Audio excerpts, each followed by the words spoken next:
अज्ञानतिमिरान्धस्य ज्ञानञ्जनशलाकया चक्षुरुन्मीलितं येन तस्मै श्रीगुरुवे नमः।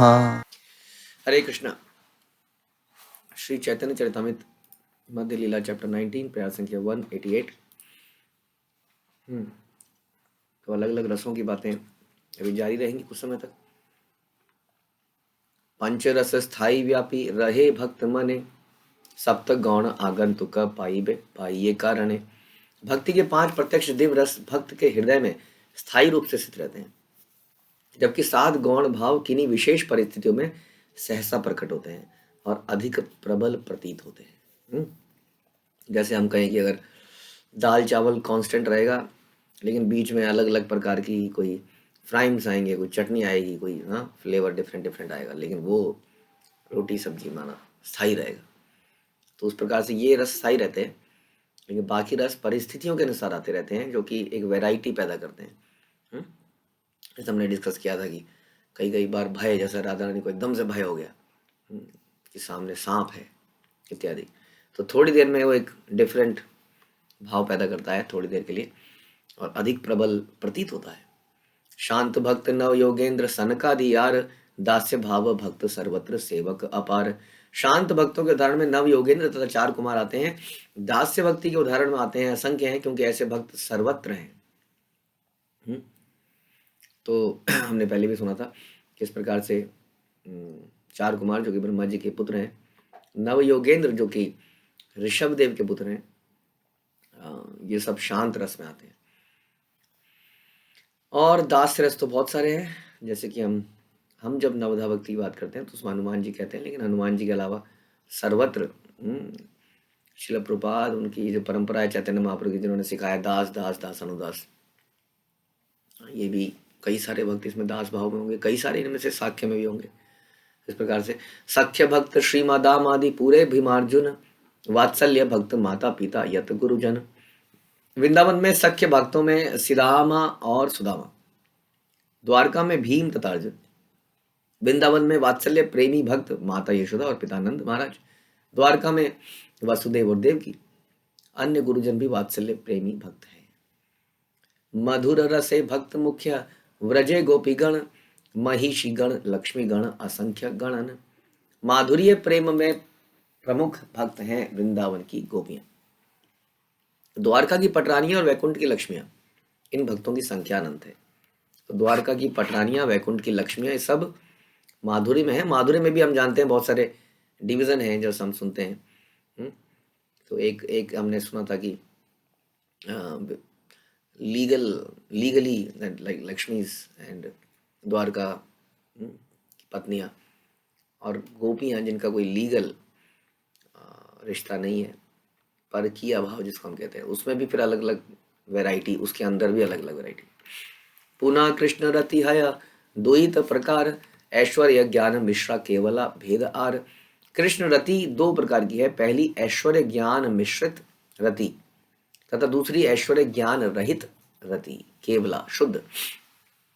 ऐश्वर्य ज्ञान, जब हमें किसी व्यक्ति का ऐश्वर्य के बारे में पता होता है तब हम उस व्यक्ति से प्रेम करने लगते हैं या उससे हमारी अट्रैक्शन हो जाती है। तो अट्रैक्शन का मुख्य कारण उसकी शक्तियाँ होती हैं। इस संसार में कोई व्यक्ति बहुत धनी है, बहुत बड़ा पॉलिटिकल लीडर है, बहुत ही बड़ा, इवन इवन इवन इवन भक्ति के अंदर भी बहुत बड़ा लीडर है माना। तो जैसा आपका अक्सर देखा गया है कि बच्चों के अंदर देखा कि कोई व्यक्ति को अगर प्रमुख स्थान पे बिठा दिया जाए, उससे कुछ बुलवा लिया जाए, तो बच्चे उस व्यक्ति के पास जाना चाहते हैं। बच्चों के अंदर भी इतना ऐसा हमने देखा कि बच्चे भी देखते हैं कौन यहाँ पर सबसे इम्पोर्टेंट व्यक्ति है, उसके बाद जाके चिपकने की कोशिश करते हैं, छोटे से बच्चे भी। तो इस प्रकार से हम किसी की ऑपुलेंस से अट्रैक्ट हो जाते हैं, जैसे कि नारायण की ऑपुलेंस से हम अट्रैक्ट होते हैं। नारायण के बाद शंख चक्र गदा पद्म, और भव्य उनका स्वरूप दिखता है, अलंकार बहुत सारी चीज़ें दिखती हैं, शेषनाग लक्ष्मी जी और अनंत उनका रूप दिखता है। तो ये है बेसिकली क्या, ऐश्वर्य ज्ञान मिश्रित, जिसमें ऐश्वर्य का भावना है, और एक है ऐश्वर्य रहित, इसको हम शुद्ध कहते हैं रति। ये इसमें बिल्कुल भी ऐसा नहीं है कि ये व्यक्ति कितना बड़ा लीडर है, कितना बड़ा धनाढ्य है, कितना पावरफुल है, based on may be the qualities और देयर इज अट्रैक्शन, किसी कारण से भी हो सकता है। वो प्रेम की स्थिति पे आ गया है। प्रेम की स्थिति में हमें ऐश्वर्य से कोई मतलब नहीं होता। ये ऐसा नहीं है कि जैसे हम बताते हैं कि एक जवान कन्या एक बूढ़े आदमी से शादी करे और बोले कि क्या देखा इसके अंदर, तो क्या देखा, उसकी इनकम और उसके दिन कम। हाँ, ये हो गया ऐश्वर्य। ऐश्वर्य से प्रेम किया। बूढ़ा कब मरेगा, उसकी संपत्ति कब आएगी, तब किसी जवान से शादी करूंगी। या अगेन किसी व्यक्ति से हम जुड़ना चाहते हैं because he is the very powerful, ये हमारा ये वाला फायदा करा सकता है, ये हमारा ये फायदा करा सकता है।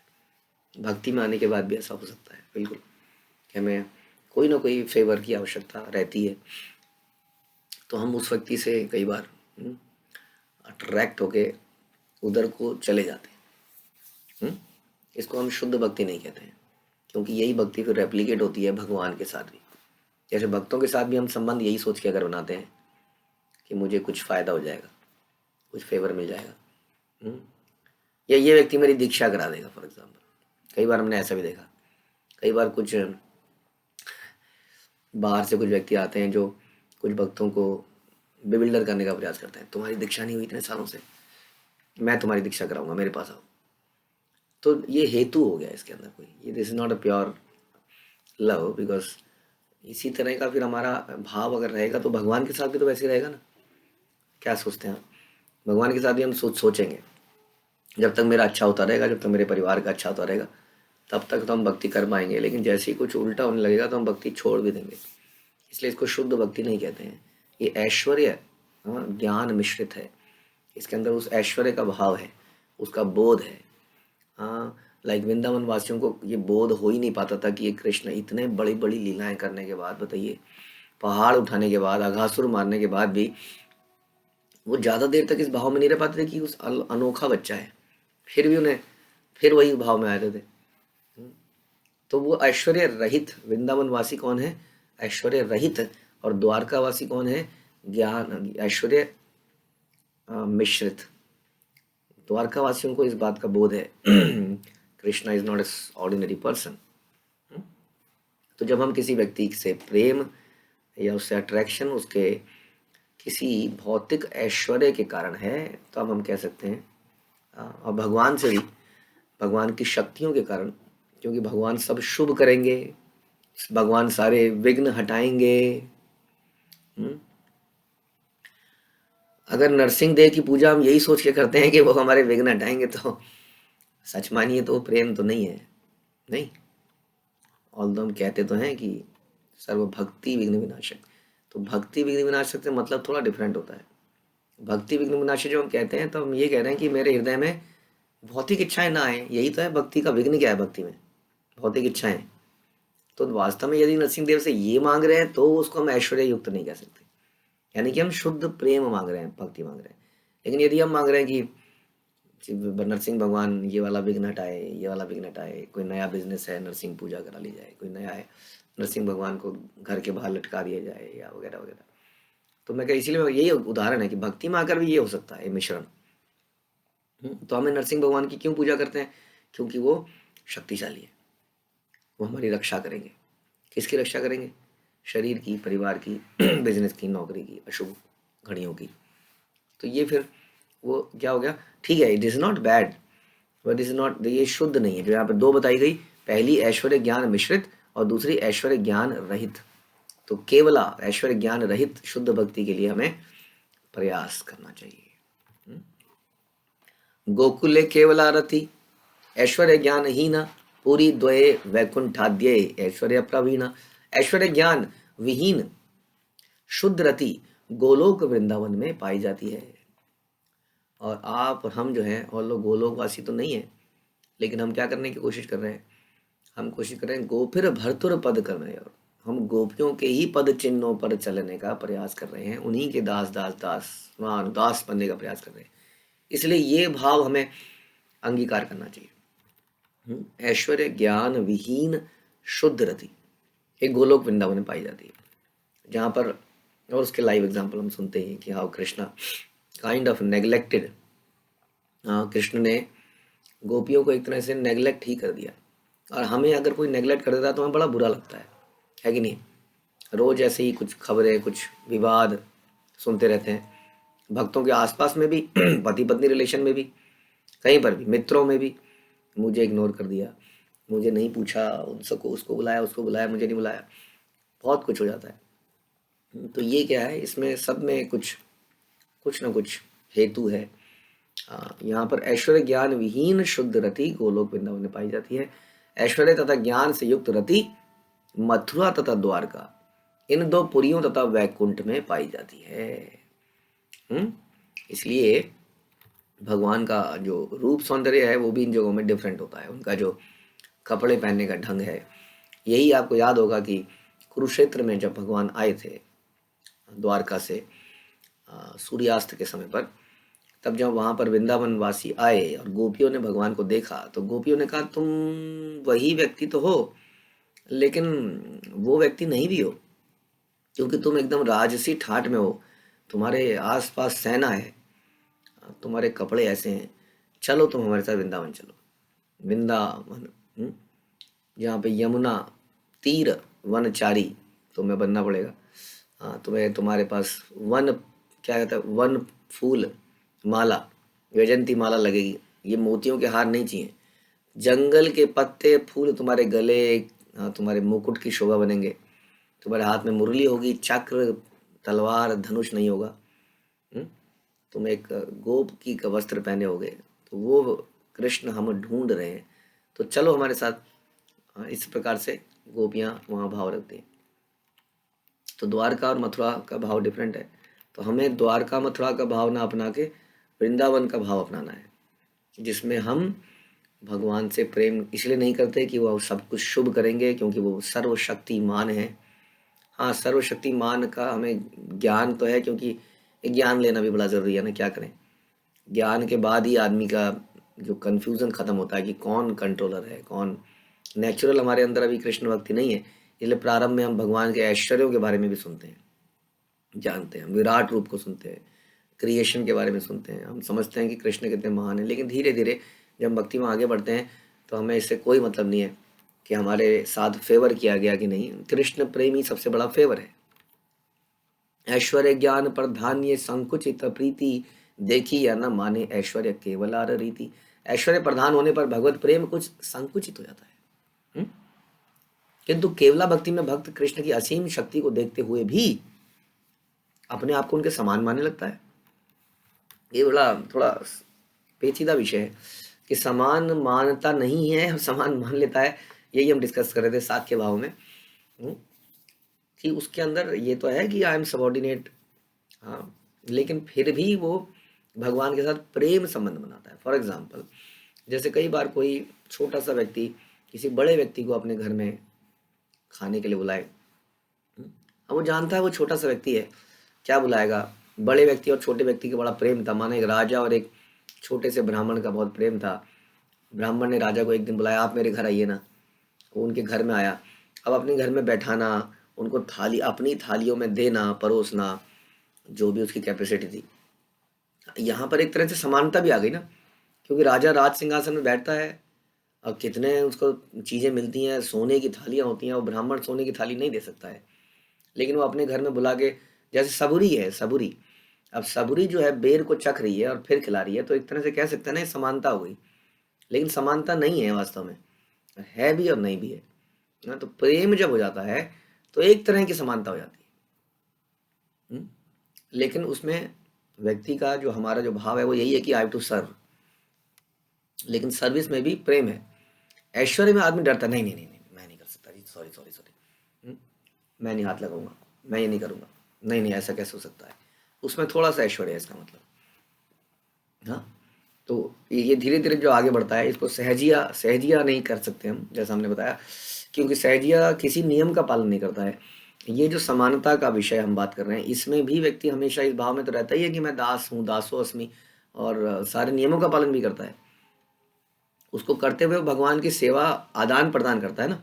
अब आदान प्रदान कैसे, आप एक राजा को आदान प्रदान कैसे कर सकते हैं? सारे संसार के राजा को, लेकिन एक मित्र को आदान प्रदान कर सकते हैं।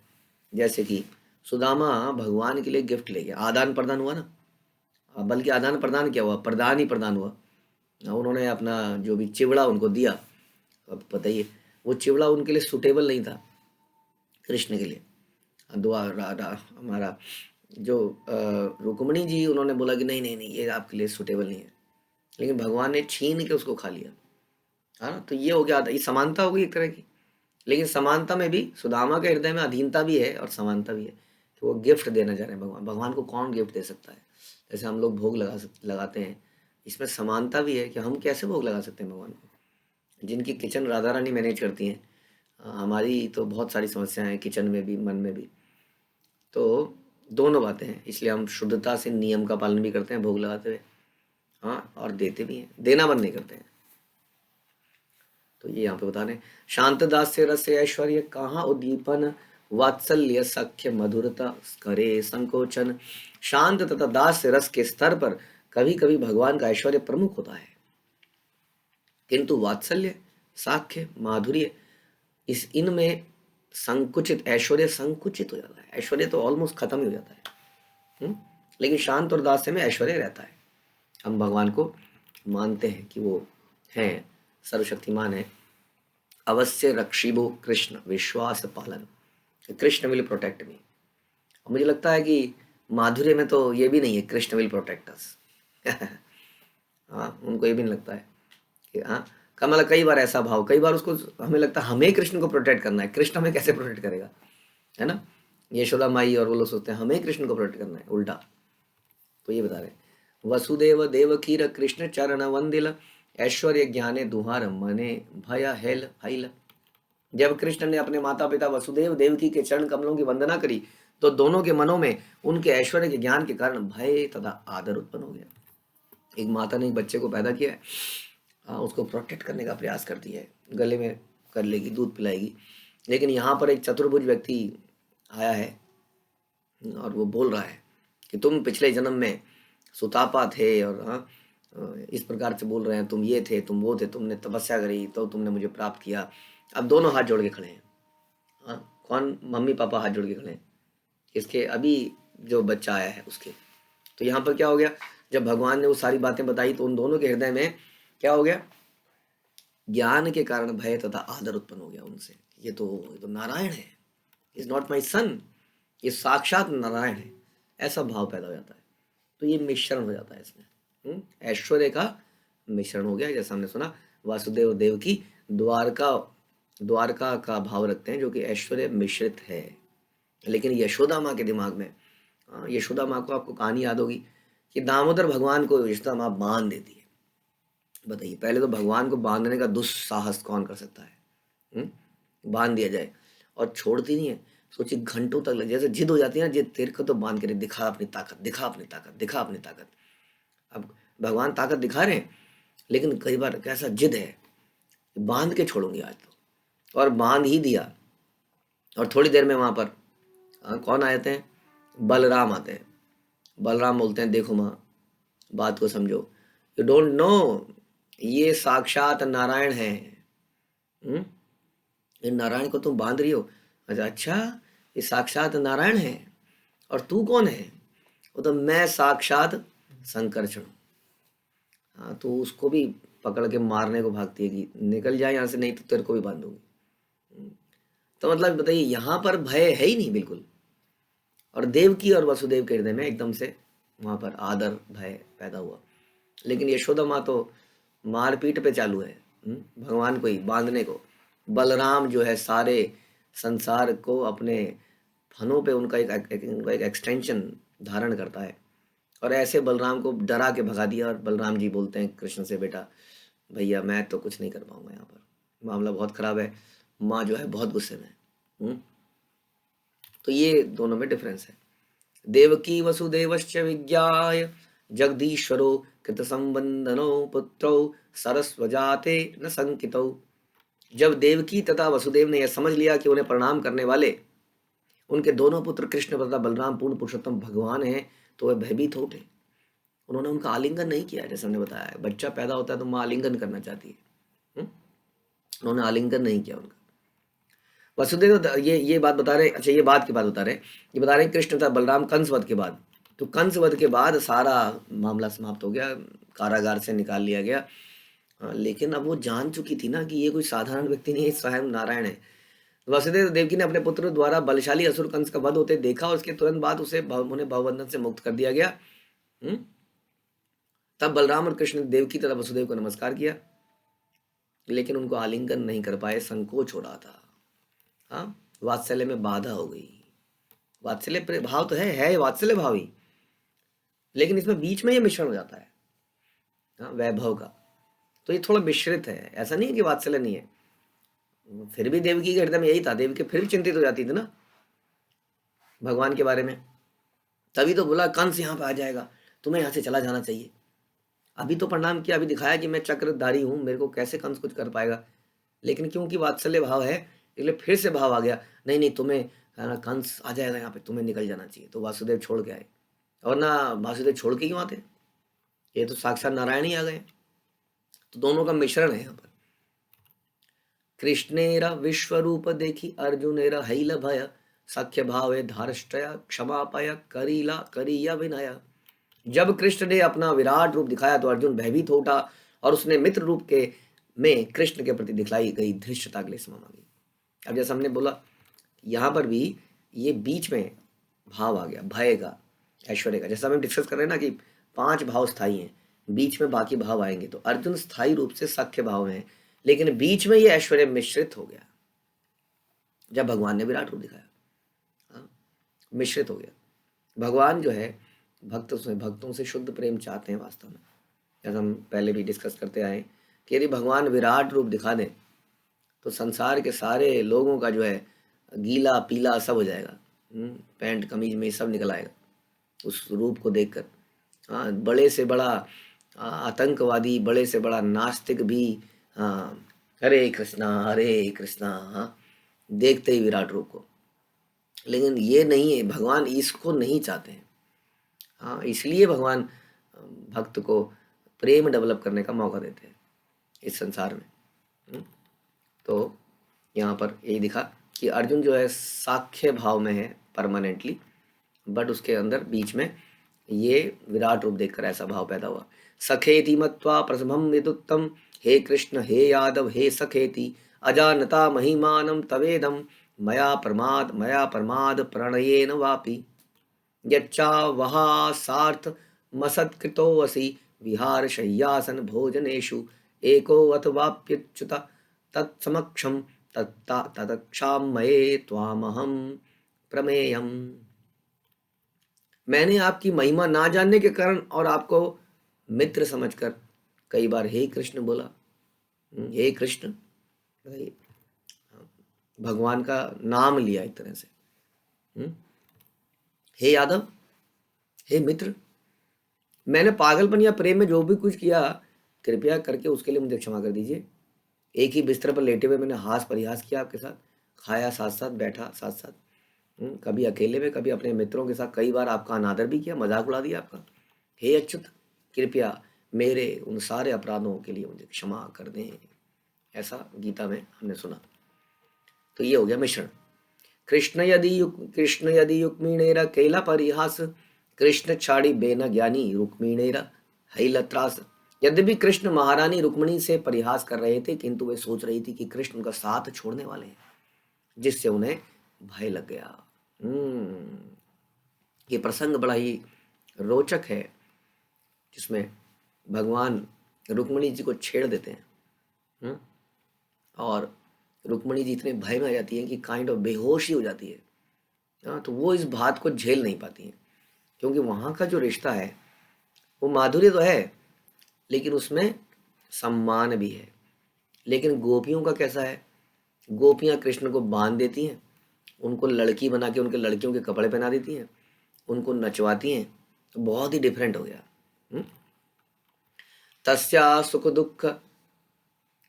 सुदुःख भय शोक विनिष्ट बद्धेर, हस्ताच्छल द्वलत यतो व्यंजनम पपात, देहश्च विक्लव धिया सहसैव मुह्यन्, रंभेव वात विहता पवीकीर्य केशान। जब कृष्ण द्वारका में रुक्मणी से प्रयास कर रहे थे, तब वे दुखी, भय तथा शोक से संतप्त हो गईं। उनकी बुद्धि नष्ट हो गई। उन्होंने अपने हाथ की चूड़ियां गिरा दी और जिस पंखे से भगवान को पंखा जल रही थी वह भी गिर गया। बाल बिखर गए, बेहोश होकर गिर पड़ी, मानो तेज हवा से केले का कोई वृक्ष गिर गया हो। हम्म तो भगवान छेड़ रहे थे। हाँ, भगवान ने उनको छेड़ा, मैं कहाँ, मैं तुम्हारे योग्य कहाँ, तुम्हारी शादी तो शिशुपाल से हो रही थी, वही सही था।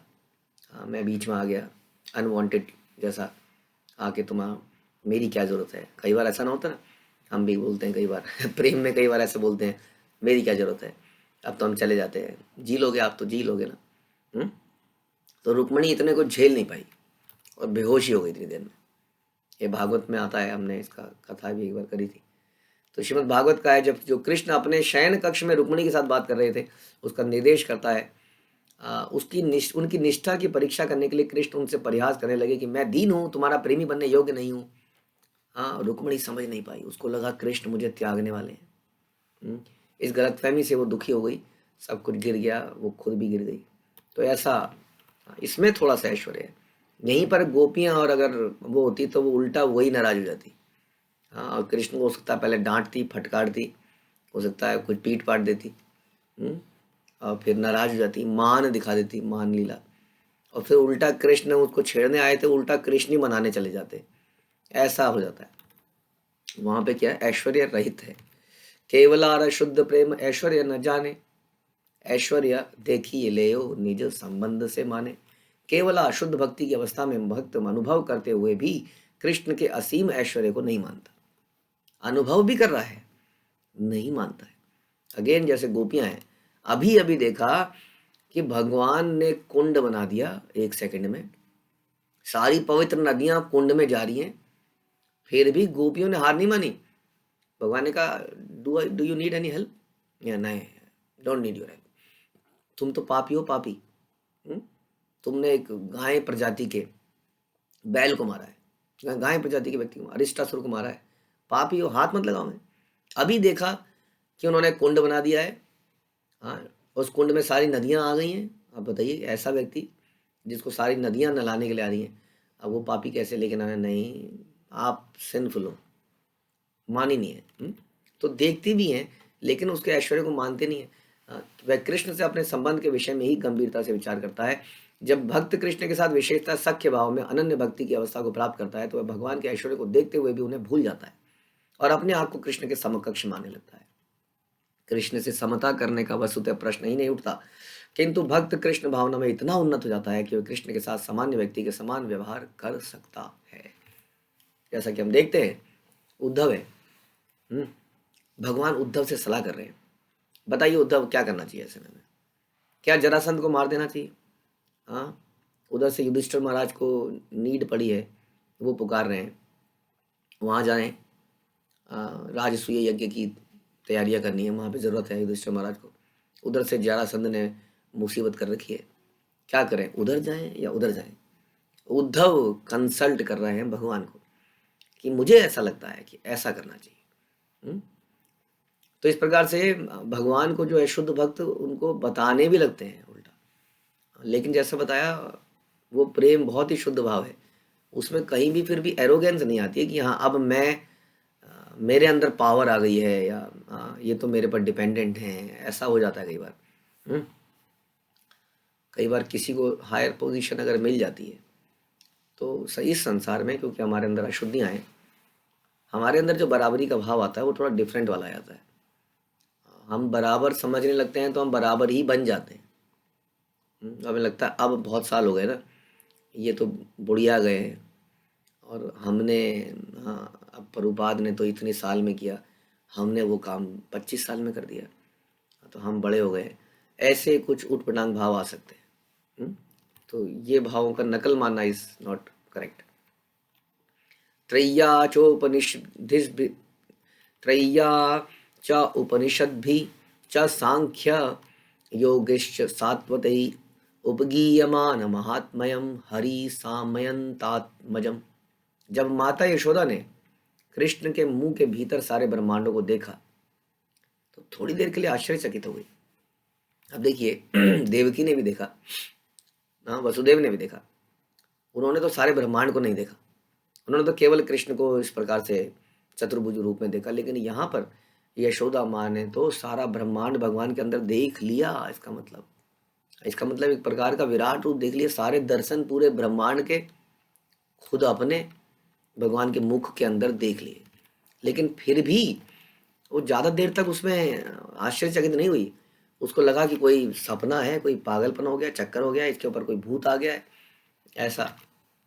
तीनों वेदों के अनुयायी द्वारा भगवान इंद्र देव तथा अन्य देवताओं की तरह पूजे जाते हैं। ऐसे अनुयायी भगवान के लिए यज्ञ करते हैं। उपनिषदों के अध्ययन द्वारा उनकी महानता को जानकर ऋषिगण भगवान की पूजा निर्विशेष ब्रह्म के रूप में करते हैं। बड़े बड़े दार्शनिक जो ब्रह्मांड का विश्लेषणात्मक अध्ययन करते हैं उनको पुरुष के रूप में पूजते हैं। बड़े बड़े योगी उन्हें सर्वव्यापक परमात्मा के रूप में तथा भक्त पूर्ण पुरुषोत्तम भगवान के रूप में पूजते हैं। फिर भी माता यशोदा उन्हें अपने पुत्र के रूप में मानती थी। तम मत्वात्मजमव्यक्तम मर्त्य लिंगमदोक्षजम गोपिको लूखले दामना बबंध प्राकृतम यथा। यद्यपि कृष्ण इंद्रिय अनुभूति से परे मनुष्यों के लिए अप्रकट है, किंतु वे भौतिक शरीरधारी मनुष्य का वेश धारण करते हैं। इस तरह माता यशोदा ने उन्हें अपना पुत्र माना और ओखली में एक रस्सी के द्वारा बांध दिया, माना कि वह सामान्य बालक हो। तो इतना ऐश्वर्य, इतने चमत्कार देखने के बाद भी यशोदा माँ के अंदर यही भाव था कि मेरा बेटा है, और इसी भाव को वात्सल्य प्रेम कहते हैं, और भगवान इसी भाव को लेना चाहते हैं, जैसा हमने पहले भी डिस्कस किया। यदि यशोदा माँ भगवान की आरती उतारने लगती तो फिर वो माँ का प्यार उन्हें नहीं मिलता जिसकी उन्हें आवश्यकता थी। हाँ, ये सारे प्रेम संबंध भगवान अपने भक्तों के साथ करते हैं। तो यहाँ पर माता यशोदा का वही जिक्र है जो हमने अभी चर्चा करी कि उन्होंने किस प्रकार कृष्ण को ओखली से बांध दिया। उवाह कृष्णो भगवान श्रीदामानं पराजिता वृषभम भद्रसेनस्तु प्रलंबो रोहिणी सुतम। जब कृष्ण श्रीदामा से हार गए तो उन्हें श्रीदामा को अपने कंधों पर ले जाना पड़ा। ओहो, सोचिए, श्रीदामा कंधे के ऊपर, जब आदमी कंधे के ऊपर चलेगा, आप सोच सकते हैं कंधे के ऊपर चढ़ते हुए उसको पैर भी तो रखना पड़ेगा ना भगवान के शरीर पर। चलो माना आप कहोगे कि जी कहीं ऊंचा बैठा के रख लिया होगा पैर, तो पैर कैसे सीधे खड़े कर लिए होंगे? ऐसे पैर तो लगे होंगे शरीर के ऊपर, पैर की बात ही कहाँ आ रही है। जब मैं आपके ऊपर चढ़ ही रहा हूँ तो मैं तो चढ़ ही रहा हूँ ना आपके ऊपर। हाँ, तो वो भगवान जिनके चरण का हम आश्रय लेते हैं, उस भगवान के ऊपर हम चढ़ जाएं, हाँ, उनके ऊपर अपना वजन डाल दें, चरण डाल दें, तो ये श्रीदामा की बात कर रहे हैं। इसी तरह भद्रसेन ने वृषभ को तथा प्रलंब ने रोहिणी तथा सुत बलराम को उठाया। तो अलग अलग लोगों को उठाया गया। प्रलंब ने रोहिणी सुत बलराम को उठाया। तो बलराम की टीम एक्चुअली में जीत गई थी, कृष्ण की टीम हार गई थी, इसलिए कृष्ण को तो उठाना पड़ा और बलराम को उठाया गया। लेकिन मुख्य बात यह है कि किस प्रकार से ये साख्य रस में एक समकालीन एक एक एक इक्वालिटी की भावना आ जाती है, जिसमें हम नहीं समझते हैं कि ये सुप्रीम पर्सनैलिटी है, गॉडेड है, लेकिन ये भावना बाद में आती है। बार बार हम ये जिक्र करते हैं। पहले इसके लिए शुद्ध भक्त बनना पड़ता है, पहले शुद्ध दास। जैसे कई बार हम एक एग्जाम्पल से चर्चा करते हैं कि कोई व्यक्ति है जो हमारे घर में माना सफाई का काम करता है। पुरानी पिक्चरों में हम देखते थे रामू काका। तो आपके घर में 25, 30, 40 साल से काम कर रहा है। उसका नतीजा ये है कि घर के जो बच्चे हैं उनके हाथों में पले बड़े हैं और बच्चे उनको पिता समान आदर देते हैं। घर में एक ऐसा माहौल है कि ये is now is like a father person. Ultimately is a servant होने के बाद भी वो फादर की एक पोजीशन ले चुका है सबके हृदयों में। बच्चे उनको पिता समान मानते हैं।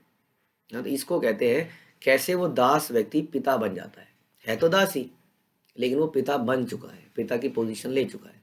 तो लेकिन वो दास बन के ही तो गया ना। पहले उसने शुद्ध सेवा करी, उसकी सेवा से प्रसन्न होकर घर वालों ने देखा ये बहुत ही घरेलू व्यक्ति है और ये बिल्कुल घर जैसा बन गया है, तिजोरी खुली है, तिजोरी की चाबी भी उसी के पास है। अब वो इतनी शुद्धता जब उसने दिखाई तब वो घर का मेंबर बन पाया। अगर वो तिजोरी से चोरी करता रहता तो ऐसा नहीं बन पाता, है ना। तो उसी तरह से जब हम चोरी करते रहेंगे संसार में, इंद्रिय भोग की चोरी, हाँ, तो हम इस अवस्था में नहीं पा पाएंगे। इसलिए इस अवस्था में पहले हमें शुद्ध होना पड़ेगा। तब इस अवस्था में आके एक समय ऐसा हो सकता है कि भगवान हमें अपना मित्र बना लें, और या भगवान हमें अपना माता पिता बना लें। लेकिन बिना इस प्रोसेस से जाए ऐसा नहीं हो सकता, जिस प्रोसेस में हम लगे हैं साधना भक्ति में, अपनी इंद्रियों को कंट्रोल करने में, अपनी इच्छाओं को कन्वर्ट करने में। तभी ये रस मिलेगा जो हम सुन रहे हैं। इस वक्त चैतन्य चरितामृत में जो रस इस वक्त बह रहा है, हाँ, हो सकता है आपको आनंद आना चाहिए इसको सुनने में। तो इस रस को हम आस्वादन तभी कर पाएंगे जब इन चीज़ों को हटाएंगे। ये छोटी मोटी चीज़ें हमने पकड़ रखी हैं, सांसारिक, टेम्परेरी, इन चीज़ों की वजह से कभी इस बातों की फीलिंग्स ही नहीं आ पाएंगी। हाँ, सोचिए कितने रस हमारा वेट कर रहे हैं और हम किन रसों में लगे हैं। तो ग्वाल बाल वृंदावन में जंगल में खेल रहे थे। कृष्ण और बलराम का हरण करने के लिए प्रलंबासुर राक्षस आ गया। यह असुर एक ग्वाल बाल के रूप में प्रकट हुआ, किंतु कृष्ण उसकी चाल समझ गए। अतः उन्होंने ग्वालों के दो दल बना लिए, एक दल बलराम का और एक भगवान का। और इस खेल में कृष्ण का दल हार गया और इसके कारण उन्हें दूसरे दल की लोगों को अपने कंधों पर उठाना पड़ा। तो प्रलंबासुर ने बलराम को उठाया, और अब जानते हैं कि कैसे प्रलंबासुर को बलराम जी ने बाद में मारा। साचमेन तदात्मानं वरिष्ठां सर्वयोषितां हित्वा गोपी कामयाना माम सा भजते प्रिया। ततो गत्वा वनोद्देशं दत्ता केशमब्रवीत नापारये हम चलितं नयं माम यत्र मे ते मना। एवमुक्ता प्रियामाह स्कन्दमारुहृतामिति तच्छान्तदर्धदे कृष्णा सावधूर अन्वतपयत। हे प्रियतम कृष्ण, आज तुम मेरी पूजा कर रहे हो, और उन सारी गोपियों का साथ छोड़ रहे हो जो आपके साथ आनंद भोगना चाहती हैं। ऐसा सोचती हुई राधा रानी ने अपने आप को कृष्ण के सर्वाधिक प्रिय गोपी मान लिया। उन्हें गर्व हो गया, और कृष्ण के साथ उन्होंने रासलीला छोड़ दी थी। कृष्ण के साथ उन्होंने रासलीला छोड़ दी थी। उन्होंने गहन वन में कहा, हे प्रिय कृष्ण, अब मैं और अधिक नहीं चल सकती, आप चाहे मुझे जहां ले चलो। जब श्री राधा रानी ने इस प्रकार से याचना करी तो कृष्ण ने कहा, तुम मेरे कंधे पर चढ़ जाओ। और जो ही राधा रानी ऐसे करने लगी, वे अदृश्य हो गए। तब राधा रानी अपनी प्रार्थना तथा कृष्ण के अदृश्य होने का शोक करने लगी। तो एक और यहाँ पर देखा किस प्रकार से आप कह सकते हैं कि जब थोड़ा सा ऐश्वर्य आ जाता है बीच में, हाँ, तो भगवान अप्रकट भी हो जाते हैं क्योंकि भगवान वहाँ पे शुद्ध भाव ही चाहते हैं। यहाँ पे थोड़ा सा ऐसा हम सुनते हैं कि ऐसा आया कि राधा रानी ने अपने आप को कृष्ण का सर्वाधिक प्रिय गोपी मान लिया। तो कृष्ण इतनी आसानी से अपना इस चीज़ को देते नहीं है। हालांकि कृष्ण और राधा की लीलाओं को हम नहीं समझने के सक्षम नहीं है कि इसमें क्या सिखाया गया, लेकिन यहाँ पर भी हम देख सकते हैं कि राधा रानी के अंदर ये भाव नहीं था कि कृष्ण सुप्रीम है।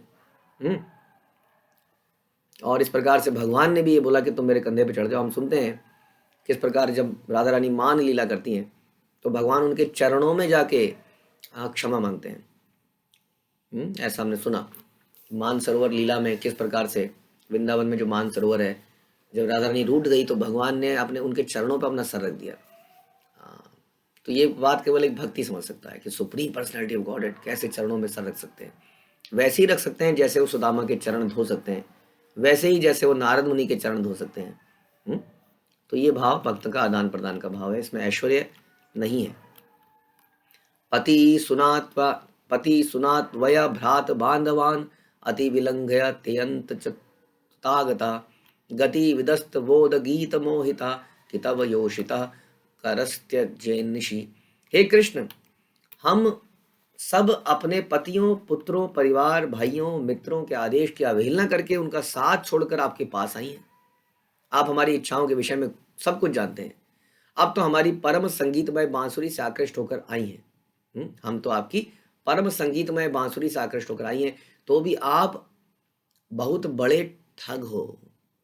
भला ऐसा कौन होगा जो इस रात्रि के अंधकार में हम जैसी तरुणियों का साथ त्यागना चाहेगा। ये कुछ एग्जाम्पल दे रहे हैं यहाँ पर भगवान रूप गोस्वामी को, किस प्रकार से भगवान का प्रेम है, उस प्रेम में कैसी वार्तालाप होती है। वार्तालाप में कृष्ण को ठग कहा जा रहा है। और कृष्ण, लेकिन आप कहोगे कि ठग कहा जा रहा है, लेकिन ये वही गोपियां हैं जिन्होंने अपना इतना बड़ा रिस्क लिया है कि घर बार छोड़ के रात को निकल के आई हैं। And there is a possibility कि वो जब दोबारा जाए उन्हें पकड़ लिया जाए, उन्हें घर में घुसने ही ना दिया जाए, लेकिन फिर भी वो सब छोड़ के आई हैं। लेकिन साथ ही में ये भाव है कैसा, कि कृष्ण को ठग भी बोल पा रही हैं, क्योंकि कृष्ण ने बोला तुम वापस चले जाओ। कृष्ण ने उनकी परीक्षा ली कि तुम क्यों आई हो रात को यहाँ पर, तुम्हें वापस चला जाना चाहिए। तो इस प्रकार से गोपियां जो है अपनी सखियों परिवारों के आदेश की अवहेलना करके वहां आई, और कृष्ण तथाकथित अच्छा उपदेश देकर उन्हें टालना चाह रहे थे। हाँ, क्योंकि संसारी प्रेम के हिसाब से, संसारी क्या कहते हैं उसको, मॉरल वैल्यूज के हिसाब से कृष्ण प्रेम को नहीं समझा जा सकता। हम्म? तो कई बार बोलते हैं कि नहीं नहीं ये तो ठीक नहीं है, हमें लोग कंफ्यूज करने का प्रयास करेंगे। हम कृष्ण प्रेम करेंगे, हाँ, उस कृष्ण प्रेम के रहते हमारी कई एक्टिविटीज़ होंगी जो संसार के लोगों को ठीक नहीं लगती। वो सांसारिक दृष्टि से बोलेंगे ये तो ठीक नहीं है, ये तो ठीक नहीं है, ऐसा क्यों कर रहे हो, ऐसा क्यों कर रहे हो। कई लोग बड़े पक्के होते हैं, नियम कानूनबाज होते हैं, हाँ, रिचुअलिस्टिक होते हैं, सकाम कर्म के ज्ञानी होते हैं। वो बोलेंगे भक्तों को ऐसा तो नहीं होना चाहिए, ये तो नहीं होना चाहिए। तो इस प्रकार से यहाँ भगवान ने उनको ठगने का प्रयास किया, लेकिन वो ठगने वाली नहीं थी। हाँ, वो उल्टा भगवान को कहने लगी, कोसने लगी, डांटने लगी। और इस प्रकार से जब ये भगवान ने उनको देखा, उनकी इच्छा को देखा, तो फिर वहाँ पे भगवान ने उनके साथ रास नृत्य किया। तो इस प्रकार से ये इस प्रेम के बहुत सारे उदाहरण चल रहे हैं। हमारे लिए इसमें यही है कि जैसा हमने डिस्कस किया कि पहले हम शुद्धता को लाएं अपने अंदर की सारी इच्छाओं को, क्योंकि ये जय जय उज्ज्वल रस सर्व रस सार हम जो सुनते हैं, इन रसों को लेने के लिए नीचे शुद्धता लानी बड़ी आवश्यकता है। तब ये अच्छे से समझ में भी आएंगे और तब हम इनका रस भी ले पाएंगे। तो पहले हम अपनी साधना भक्ति को बहुत स्ट्रांग बनाएं, अपने अनर्थों को समाप्त करें, सोचें कि हम किन चक्करों में पड़े हैं, क्या हासिल करने में लगे हैं, और क्या क्या खजाना हमारे सामने पड़ा है जिसको केवल हम हल्का सा सूंघ पा रहे हैं, बहुत दूर से खुशबू आ रही है अभी तो इसको प्राप्त करने का प्रयास करें। हरे कृष्ण। श्री प्रभुपाद की जय, श्री चैतन्य चरितामृत की जय, श्री कृष्णदास कविराज की जय।